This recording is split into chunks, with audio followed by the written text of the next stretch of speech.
KCR గారేమి cinema actor కాదు, ఆయనేమి NT Ramarao గారు లాగా ఎంజి రామచంద్రన్ లాగా ఒక సినిమా స్టార్ కాదు, సూపర్ స్టార్ కాదు. చంద్రశేఖరరావుగా ఆనాడు మంత్రిగా మెదక్ జిల్లాకి రాష్ట్రంలో రాజకీయ వర్గాల్లో సుపరిచితుడైన నాయకుడు కేసీఆర్ గారు. పోనీ ఆయనకి ఏమన్నా కులబలం ఉందా, కులం అనే పునాది ఉందా అంటే అది కూడా లేదు. పోనీ మీడియా అంతా మనకు అండగా ఉందా అంటే మీడియా పవర్ లేదు. పోనీ మజిల్ పవర్ ఉందా, ఏమైనా బాగా దార్కారులు పైల్వాన్లు ఎవరు ఉన్నారా అంటే వాళ్ళు కూడా లేరు. ఇప్పుడంటే కొంతమంది జమైంది కానీ అప్పుడు లేరు. అట్లా మనీ పవర్ లేదు, మజిల్ పవర్ లేదు, మీడియా పవర్ లేదు, కులబలం లేదు. అసలు ఈ సమాజంలోనే ఒక అపనమ్మకం. తెలంగాణ వస్తుందంటే నమ్మేటోడు లేడు, అసలు అవసరమానేటోళ్ళు ఎక్కువ తప్ప తెలంగాణ రావాలని బలంగా కోరిక ఉన్నా ఇప్పుడు అవుతుందా అనే ఒక అపనమ్మకం. అట్లాంటి పరిస్థితి మొత్తం సమాజంలో. అసలు రాజకీయ వ్యవస్థ అంటేనే, రాజకీయ నాయకులు అంటేనే వీళ్ళంతా కూడా కేవలం మనల్ని వాడుకుంటారు, పక్కన పెడతారు అనే ఒక పరిస్థితి. మరి అట్లాంటి పరిస్థితుల్లో కాంగ్రెస్ను, టీడీపీని, బీజేపీని తట్టుకొని ఒక పార్టీ పుట్టాలి అంటే, మరి ఆ పార్టీ మళ్ళీ తిరిగి అనుకున్న లక్ష్యాన్ని సాధించాలి అంటే ఎంత కష్టమో, ఎంత మరి గమ్యం తెలియని ప్రయాణమో ఒక్కసారి మీరు దయచేసి ఊహించుకోవాల్సిందిగా నేను కోరుతా ఉన్నా. చిన్న మాట కాదు. సరిగ్గా 47 ఏళ్ల వయసు కేసీఆర్ గారు పార్టీ పెట్టినప్పుడు వారికి 45వ ఏట స్టార్ట్ అయింది చర్చలు, 47వ ఏట పార్టీ పుట్టింది. 47 ఏళ్ళు అంటే రాజకీయ నాయకుడికి అప్పుడప్పుడే టేక్ ఆఫ్ టైం. అప్పుడప్పుడు ఎమ్మెల్యే అయ్యి స్థిరపడి మంత్రి అయ్యి ఇక భవిష్యత్తులో సుకూన్గా బతికే టైము 47 నుంచి 60 ఏళ్ళు. కానీ ఆ టైంలో ఒక కొత్త ప్రయోగం చేయాలి, ప్రజల కోసం నడుం బిగించాలి, నేను ఎట్లన్నా చేసి ముందడబడాలి, ఒక లక్ష్యం పెట్టుకోవాలి జీవితానికంటే అది మామూలు సాహసం కాదు. ఒక యోధుడు, ఒక దృఢమైన సంకల్పం కలిగిన వాడు, దైవబలం కలిగిన వాడు, అట్లాంటి నాయకుడికి మాత్రమే ఇది సాధ్యమవుతుంది తప్ప సామాన్యులతో మాత్రం కాదు అనే మాట కూడా నేను గుర్తు చేస్తా ఉన్నాను. ఒక కవి చెప్పిండు, ఒక కవి గారు అన్నారు నాతో, శూన్యం నుంచి సునామీ సృష్టించిన నాయకుడు కేసీఆర్ గారు అనే మాట మాట్లాడినారు. వాస్తవం, ఏమీ లేని శూన్యం నుంచి తెలంగాణ ఉద్యమం అనే ఒక సునామీని మళ్ళీ తిరిగి ప్రతిష్ఠించి తెలంగాణ ప్రజల మనోభావాలు భారత పార్లమెంటుకు చేరే విధంగా ఉద్యమ నిర్మాణం చేయడం అంటే ఆషామాషి విషయం కాదు. ఇంకో కవి గారు చాలా కవితాత్మకంగా చెప్పినారు. ఇక్కడ తెలంగాణ తల్లి బొమ్మ ఉన్నది. ఈ తెలంగాణ తల్లిని ప్రతిష్ఠించిన రోజు, తెలంగాణ సాధించిన రోజు కేసీఆర్ గారి గురించి మాట్లాడుతూ గోరేటెంకన్న గారే అనుకుంటా బహుశా, వారు అన్న మాట ఏంటంటే తల్లికి జన్మనిచ్చిన తనయురితడు అన్నాడు. సాధారణంగా తల్లి కొడుకుకు జన్మనిస్తుంది, కానీ తల్లికి జన్మనిచ్చిన తనయుడు అని మాట మాట్లాడితే కవితాత్మకంగా, అంటే మనం చెప్తే బాగుండదు కానీ కవులు చెప్తే బాగానే ఉంటుంది.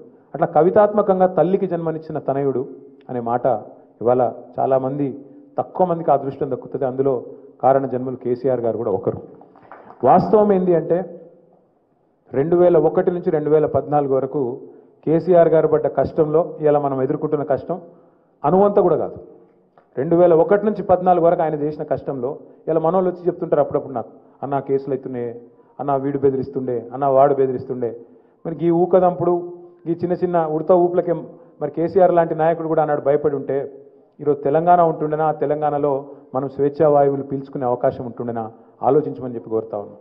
ఏమీ లేని నాడు, ఎంతోమంది ప్రతికూల శక్తులు మనకు అడ్డంగా ఉన్న నాడు, ఎంతో దుర్మార్గమైన రాజకీయ వ్యవస్థ ఆనాడు చిదిమి వేసే ప్రయత్నం చేస్తున్న నాడు, అవహేళనలు చేస్తున్న నాడు, మీకు నాయకత్వం ఉందా మీ తెలంగాణకు, మీకు సత్తా ఉందా, సాధించుకుంటే తెలంగాణ నడిపే సమర్థత మీకుందా, అసలు మీకు లీడర్షిప్ ఉందా, మీకు దమ్మున నాయకులు ఉన్నారా అని ఆనాడు మనని సవాల్ చేస్తున్న రోజులు, అవహేళన చేస్తున్న రోజులు. మన భాష, మన యాస సినిమాల్లో, బయట మార్కెట్లో ఒక జోకర్లకు, విలన్లకు మాత్రమే వాడిన రోజులు ఆనాటి రోజులు. ఆ రోజుల్లో నేను తెలంగాణ వాడిని అని రొమ్ము విరుచుకొని తెలంగాణ కోసం కొట్లాడాలి అంటే దానికి తెగింపు కావాలి, మరి కథకు ముగింపు రావాలంటే కూడా దానికి ఒక కథానాయకుడు కావాలి. అట్లా కలిసొచ్చే కాలానికి నడిసొచ్చిన కొడుకు ప్రజాయోధుడు కేసీఆర్ గారు. 1, 2 కాదు, ఎన్ని పరీక్షల మధ్యలో వచ్చినా కొన్నిసార్లు గెలుపు దక్కింది, కొన్నిసార్లు ఎదురు దెబ్బలు తగిలినాయి 14 ఏళ్లలో. కానీ మొక్కవోని ధైర్యంతో ఏ ఒక్కరోజు కూడా నమ్మకాన్ని కోల్పోకుండా, విశ్వాసాన్ని కోల్పోకుండా ప్రజల మీద భారం వేసి దేవుడి ఆశీర్వాదంతో అల్టిమేట్గా సావు నోట్లో తలబెట్టి ఒక మాట చెప్పాలంటే ఒక సాహసోపేతమైన ప్రకటన చేయాలంటే లోపల కడుపులో, గుండెలో, కలేజా, ఓవరాల్గా మనిషికి తెగింపు, ధైర్యం ఉండాలి. నేను ఆంధ్రప్రదేశ్ నుంచి పోతున్నా, తిరిగి తెలంగాణ గడ్డ మీదనే కాలు పెడతా అంటే అని చెప్పాలంటే దానికి చాలా గుండె ధైర్యం కావాలి ఆ ప్రకటన చేయాలంటే. ఆంధ్రప్రదేశ్లోకి వెళ్ళి పోతున్నా తిరిగి తెలంగాణ గడ్డ మీదనే నేను కాలు పెడతా అని చెప్పాలంటే చాలా ధైర్యం కావాలి. అట్లాగే 2013లో కాదు 2001లోనే కేసీఆర్ గారు కరీంనగర్ సింహగర్జనలో ఇంకొక మాట చెప్పిండ్రు. నేను ఎత్తిన జెండా దించితే, చాలామందికి ఒక అపనమ్మకం ఉంది, నేను ఎత్తిన జెండా కనుక దించితే పోరాటాన్ని పక్కన పెడితే నన్ను రాళ్లతోని కొట్టి చంపే అధికారం మీకు ఇస్తున్నా అని చెప్పే ధైర్యం చాలా తక్కువ మంది రాజకీయ నాయకులకు ఉంటుంది. ఇవాళ చూడండి 6 గ్యారంటీల పేరిట మోసం చేసి 420 హామీలు ఇచ్చి మేము ఎక్కడిచ్చినాం అన్నీ అయిపోయినాయి అంటున్నారు. అట్లాంటి రాజకీయ నాయకులు ఉండే ఈ రోజుల్లో నేను ఎత్తుకున్న జెండాను దించితే, తెలంగాణను మోసం చేస్తే నన్ను రాళ్లతోని కొట్టి చంపే అధికారం మీకు ఇస్తున్నా అని చెప్పాలంటే చాలా తెగింపు కావాలి. అట్లాగే కేసీఆర్ సచ్చుడో తెలంగాణ వచ్చుడో ఈ ఒక్క మాట చాలు. కేసీఆర్ తెగింపు, కేసీఆర్ గుండె ధైర్యం, కేసీఆర్ యొక్క ఆలోచన పట్టుదల ఎట్లాంటిది అని చెప్పడానికి. కేవలం ఉద్యమంలోనే కాదు, ఆ తర్వాత రాష్ట్రంగా ఏర్పడ్డ తర్వాత కూడా ఒక తపస్సులాగా ఒక అకుంఠిత దీక్షతో 10 ఏళ్ల పాటు మరి సొంత ఇల్లు కడితే ఎంత జాగ్రత్తగా ఇటుక పేర్చి కడతామో అట్లా ఒక రాష్ట్రానికి అన్ని రకాల వసతులు ఏమేమి ఉండాలి, మన పల్లెలు ఎట్లుండాలి, మన పట్టణం ఎట్లుండాలి, పల్లెల్లో ఒక డంపింగ్ యార్డ్ ఉండాలి, ఒక వైకుంఠ ధామం ఉండాలి, ఇంటింటికి నల్లు ఉండాలి, ఇంటి ముంగట చెట్టు ఉండాలి, ప్రతి పల్లెలో నర్సరీ ఉండాలి, ప్రతి పల్లెకు ఒక ట్రాక్టర్ ఉండాలి, ఒక ట్యాంకర్ ఉండాలి, బ్రహ్మాండంగా ప్రతి పల్లెలో ఆఖరికి పెద్ద మనుషులు తిరిగేందుకు ఒక పార్కు కూడా ఉండాలి, ఆ పిల్లలు ఆడుకునేందుకు ఒక క్రీడా ప్రాంగణం ఉండాలి అని ఆలోచించిన మొట్టమొదటి నాయకుడు భారతదేశంలో కేసీఆర్. అట్లాగే పట్టణాలు కూడా భవిష్యత్ అవసరాలకు తగ్గ విధంగా ఎట్లా విస్తరించాలి, ఇక్కడ ఇన్ఫ్రాస్ట్రక్చర్ ఎట్లుండాలి, ఫ్లైఓవర్లు ఎట్లుండాలి, ప్రజా రవాణా ఎట్లుండాలి, భవిష్యత్తులో మన భారతదేశానికి ఇవి ఎట్లా ఆదర్శం కావాలి అని ఆలోచించిన నాయకుడు కేసీఆర్. అందుకే 10 ఏళ్లలో మనం సాధించిన విజయాలు మామూలు విజయాలు కాదు. నేను ఒకసారి ఢిల్లీ పోతే నేను వినోద్ గారు అప్పుడున్న మన ఎంపీలు అందరం కలిసి అప్పుడు ఆర్థిక మంత్రిగా ఉన్న అరుణ్ జైట్లీ గారి దగ్గర పోయినాం. అరుణ్ జైట్లీ గారు మాతో అన్న మాట ఇప్పటికి కూడా నా చెవుల్లో, ఇవాళ ఆయన లేరు ఇక్కడ మన మధ్యన, ఆయన అన్న మాట నా చెవులో ఇంకా కూడా మారుమోగుతున్నది. ఆయన ఒక మాట అన్నాడు మమ్మల్ని అందరిని ఎంపీలను కూర్చోబెట్టి, జనరల్గా నేను చాలామంది రాజకీయ నాయకులను చూసిన, బెస్ట్ యాజిటేటర్స్ ఉంటారు, మంచి ఆందోళన చేసే వాళ్ళు ఉంటారు, లేదా బెస్ట్ అడ్మినిస్ట్రేటర్స్ ఉంటారు.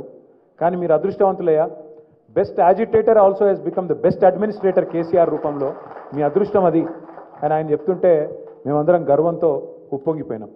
అట్లాగే ఇంకో సందర్భం కూడా గుర్తొస్తూ ఉంది. ఆ రోజు మేము ఎమ్మెల్యేలుగా, ఎమ్మెల్సీలుగా, ఎంపీలుగా ఏ ప్రణబ్ ముఖర్జీ గారు అయితే ఆనాడు కాంగ్రెస్ పార్టీలో ఒక కమిటీకి నాయకత్వం వహించినారో ఆ ప్రణబ్ ముఖర్జీ గారే అల్టిమేట్గా రాష్ట్రపతిగా మన బిల్లు మీద సంతకం పెట్టిండు, తెలంగాణ గెజెట్ మీద. ఆయనకు ధన్యవాదాలు చెప్దామని చెప్పి మేము అందరం పోయినాం. రాష్ట్రపతి భవన్కి పోయి లైన్లో నిలబడి సార్కు మేము ఇస్తూ ఉంటాం, బొక్కేలు ఇస్తూ ఉంటాం. రాగానే చంద్రశేఖరరావు గారిని చూసి, కేసీఆర్ గారిని చూసి, ఆయన కేసీఆర్ అనకపోయేది, చంద్రశేఖర్ అనేది. చంద్రశేఖర్ అని చెప్పి దగ్గర తీసుకొని మంచిగా భుజం తట్టి, అప్పుడు కేసీఆర్ గారు అప్పుడే ఇంకా ప్రమాణ స్వీకారం చేసి ముఖ్యమంత్రి అయినరో ఇంకా కాలేదు ఆ టైం. ఆయన అన్న ఒక మాట, చంద్రశేఖర్, చాలామంది జీవితంలో లక్ష్యాన్ని పెట్టుకుంటారు, ఒక గోల్ అని పెట్టుకుంటారు, కానీ ఆ గోల్ కొట్టిన తర్వాత కూడా మళ్ళీ ప్రజలు నీకు అవకాశం ఇచ్చి ఏ రాష్ట్రాన్ని అయితే నువ్వు సాధించినవో ఆ రాష్ట్రానికి మళ్ళీ నువ్వే నాయకత్వం వహించాలని చెప్పడం అంటే నువ్వు కారణ జన్ముడు అయ్యా, నీ అదృష్టం ఇది, బాగా చేయి అని చెప్పి పాపం పెద్ద మనిషి కూడా ఆశీర్వదించి, బాగా చేయి, మా ఆశీర్వాదం నీకుంటుంది అని చెప్పి ప్రణబ్ ముఖర్జీ గారు కూడా కడుపు నిండా ఆశీర్వదించి పంపిన రోజు గుర్తొస్తూ ఉన్నది. కేసీఆర్ చేసిన పని ఏంది ఇవ్వాలా అని కొంతమంది సన్నాసులు మాట్లాడుతున్నారు. వాస్తవం ఏంది? ఇవాళ వాళ్ళకు నడపస్తలేదు, ఏదో మాటలు చెప్పిండ్రు, వచ్చిండ్రు, కుర్చీలో కూర్చున్నారు, కొద్దిగా ప్రజలను అక్కడనో ఇక్కడనో ఆగం పట్టించిండ్రు, ఓట్లు తెచ్చుకున్నారు, సీట్లు కొట్టిండ్రు, గద్దె మీద కూర్చున్నారు. గద్దె మీద కూర్చొని అయితే కూర్చున్నారు కానీ నడపస్తలేదు. అందుకే ఏం చేయాలి మరి? కేసీఆర్ను బద్నాం చేయాలి.